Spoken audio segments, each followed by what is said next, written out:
lukan alang sa akong mga higala.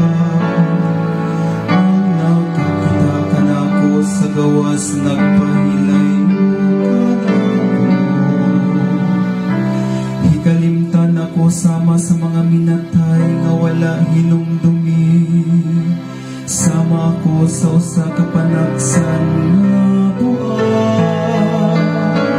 Amahan ko diha sa imong mga kamot.